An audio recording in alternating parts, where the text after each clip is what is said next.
Et voici la vidéo règle de Spellcaster, un jeu de Aaron Westblum et Norman Woods. Donc c'est un jeu pour 2 à 4 joueurs, pour des parties de 20 à 30 minutes, à partir de 10 ans. Même si sur la boîte il est indiqué 14 et plus, j'estime qu'on peut vraiment bien y jouer à partir de 10 ans. C'est un jeu édité par N&R Games et distribué en France par Atalia. Au niveau matériel, on retrouve dans la boîte un grand paquet de 60 cartes sorts. Donc elles sont en 4 catégories différentes, chacun une couleur, donc 15 de chacune des couleurs. On trouve également des cristaux qui sont des cristaux bleus de sorcellerie, ainsi que des cristaux jaunes d'énergie, et également 4 plateaux qui sont des plateaux sorts. Au niveau de la mise en place, les 4 plateaux de sorts sont alignés sur la table de jeu. À 2 joueurs, les adversaires vont se faire face. Chacun commence avec une réserve de 10 cristaux jaunes et 2 cristaux bleus. On va bien mélanger le paquet de cartes sorts et distribuer 3 sorts à chacun des joueurs pour commencer. Le reste des sorts constituent la pioche et sont mis sur le côté avec le reste des cristaux jaunes et le reste des cristaux bleus. Le premier joueur est le joueur le plus barbu. S'il n'y a pas de barbu autour de la table, on détermine le premier joueur avec la méthode de son choix. À 3 joueurs, on va faire du 2 contre 1. C'est-à-dire que 2 magiciens vont en affronter un troisième. Les 2 magiciens se partagent une réserve de 10 cristaux d'énergie et de 2 cristaux de sorcellerie, comme à 2 joueurs. Chacun a son paquet de 3 cartes. Et le joueur qui joue tout seul commence avec une main de 6 cartes. Dans l'ordre du tour, on va commencer par le premier joueur de l'équipe de 2, puis ça va être le joueur seul, puis le deuxième joueur de l'équipe de 2, et enfin, pour terminer le tour, le joueur seul. Et on va comme ça tourner à chaque fois, à chacun des tours. À 4 joueurs, on fait du 2 contre 2. Chacun commence avec 3 cartes et une réserve commune de 10 cristaux d'énergie et de 2 cristaux de sorcellerie. Et les joueurs vont jouer à tour de rôle. Celui-ci, puis celui-là, puis celui-ci, puis celui-là, et on recommence. À noter pour les parties à 3 et 4 joueurs que les sorts qu'on aura déposés sur le terrain de jeu seront communs à l'ensemble des joueurs, mais que par contre les joueurs n'auront pas le droit de se montrer la main de leur main, de l'échanger, de discuter de leur main. Chacun joue avec son propre paquet de cartes, même si on peut exploiter l'ensemble des cartes disponibles.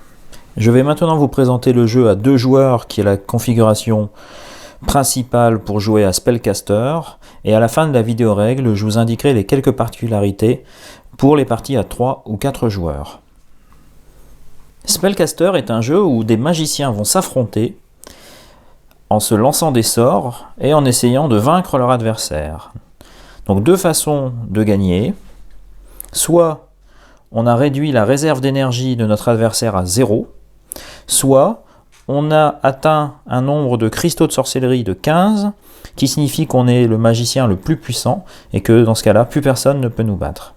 Si jamais on arrive à la fin de la pioche avant d'avoir atteint l'une de ces 2 conditions de victoire, alors on comparera le nombre de cristaux bleus de chacun des joueurs. Celui qui en aura le plus sera déclaré vainqueur.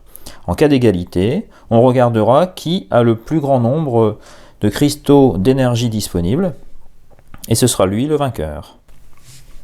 Le jeu va donc consister à utiliser les sorts qui sont déjà disponibles ou à en poser des nouveaux pour gagner des cristaux de sorcellerie ou faire baisser le niveau d'énergie de notre adversaire.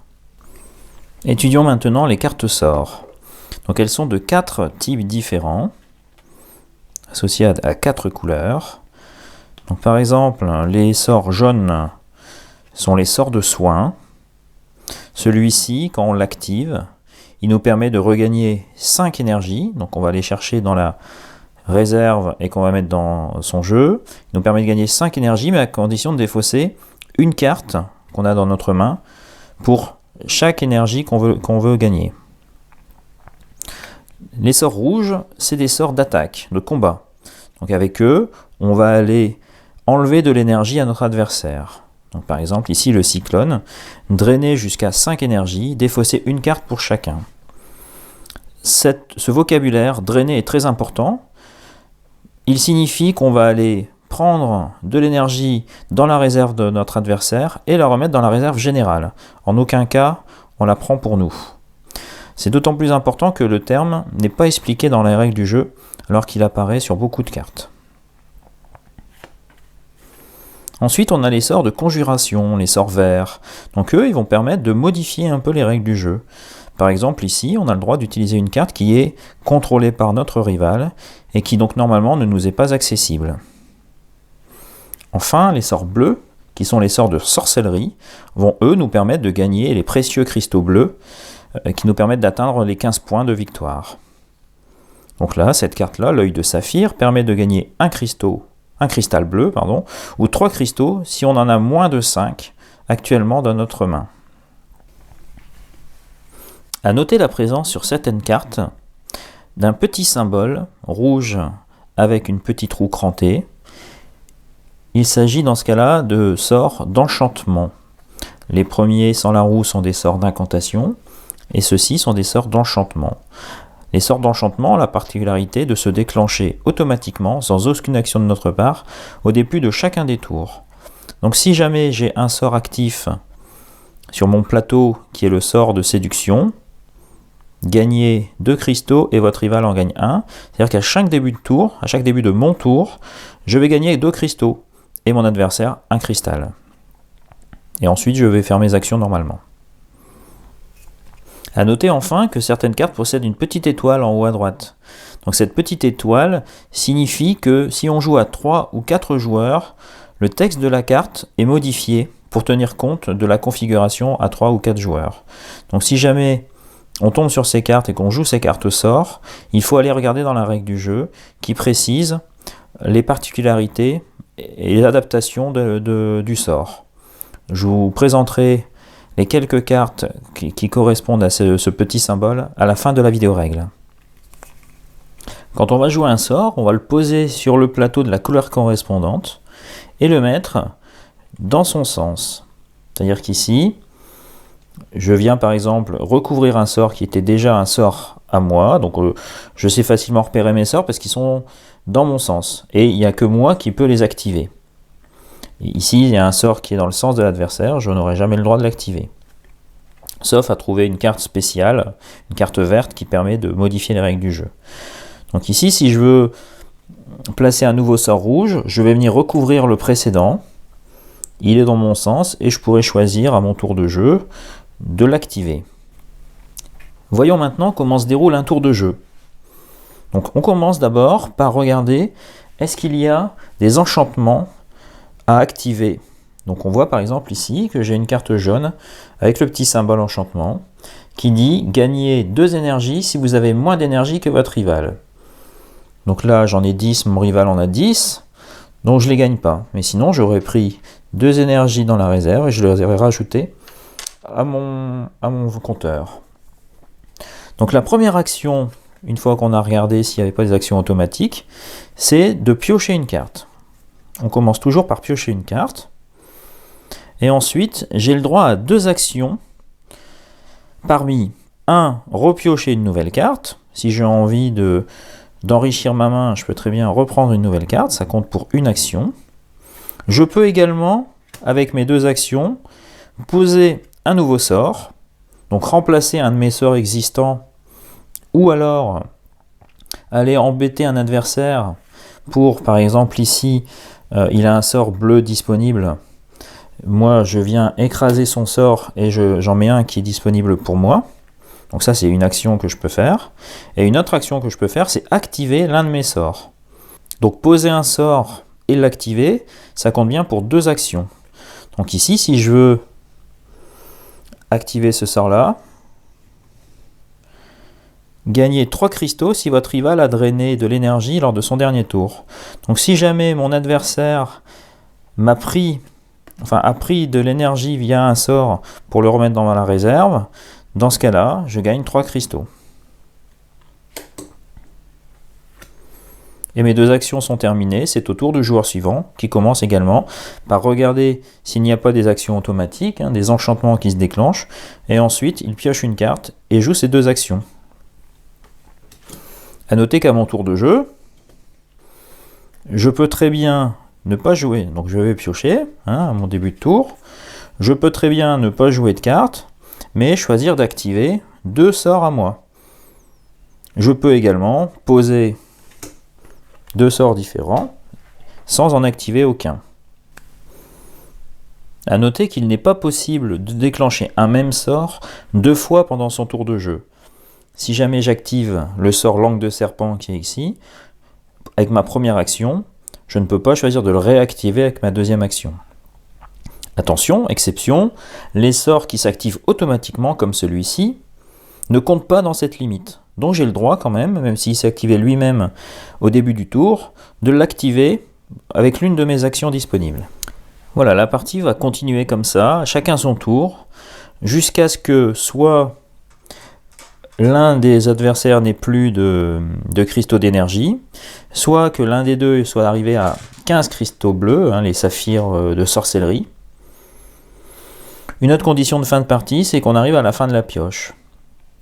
Donc si jamais au cours du jeu, j'ai une carte qui me fait piocher des cartes et qu'il n'y en a plus assez dans la pioche, je prends ce qui reste disponible et la partie prend immédiatement fin à la fin de mon tour.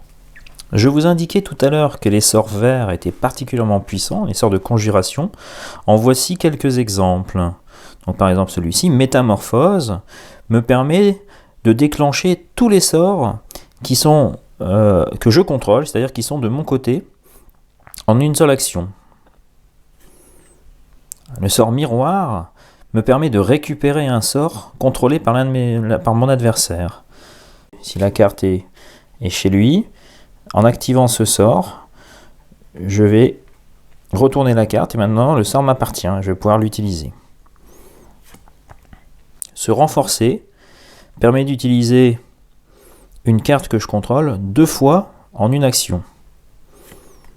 Et enfin, la cape des rêves, elle me permet temporairement, contrairement au miroir qui me permet de récupérer le sort pour toujours, la cape des rêves me permet de contrôler une carte, d'utiliser une carte contrôlée par mon rival. Voilà. Il y a 60 sorts dans le jeu, 15 par couleur, et ils sont tous uniques. Donc ça fait quand même des parties très variées à chaque fois. Alors voici une présentation des quelques cartes dont la règle change selon le nombre de joueurs. Donc à 2 joueurs, on tient toujours compte du texte qui est indiqué. Mais par exemple ici, pour affaiblir, à 3 ou 4 magiciens, on remplace le texte par « Piochez 2 cartes, à moins que votre rival suivant ne défausse une carte ». Pour la fatigue, à 3 magiciens, il faut lire « Le joueur seul pioche perd 2 cartes, l'équipe pioche perd une carte chacun ». Et à 4 magiciens, ça ne change pas, on garde le texte initial. Idem pour l'acquisition, c'est le même changement que pour la carte fatigue. À 3 magiciens, il faut lire « Le joueur seul pioche ou perd 2 cartes, l'équipe pioche ou perd une carte chacun ». Pour la langue de serpent, donc drainez 3 énergies, donc infligez 3 dommages, et votre rival pioche une carte. Ça devient à 3 ou 4 magiciens, infligez 3 dommages, donc drainez 3 énergies, c'est pareil, et l'adversaire suivant pioche une carte. Donc voilà, on précise que c'est l'adversaire suivant. Pour l'arbre de vie, on remplace le sort par à 3 magiciens. Seule l'utilisation pour le joueur seul est différente. Gagnez une énergie pour chaque carte dans les mains de vos rivaux cumulés. À 4 magiciens, gagnez une énergie pour chaque carte faisant partie de la plus grande main de l'équipe adverse. Enfin, la dernière carte à avoir cette petite étoile, c'est la boule de feu. Donc là, elle dit infliger un dommage pour chaque carte dans les mains du rival. Ça devient à 3 magiciens. Seule l'utilisation pour leur joueur seul est différente. Infliger un dommage pour chaque carte dans les mains de vos rivaux cumulés.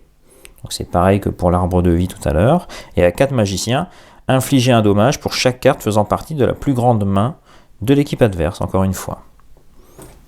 Et voilà pour Spellcaster, un jeu amusant, avec des parties rapides, des parties très variées également, vu étant donné que chaque sort est différent, et qui se joue rapidement, donc on a souvent envie de faire des revanches, et il y a pas mal de rebondissements dans le jeu. Voilà, j'espère que vous avez apprécié cette vidéo règle, et je vous dis à bientôt.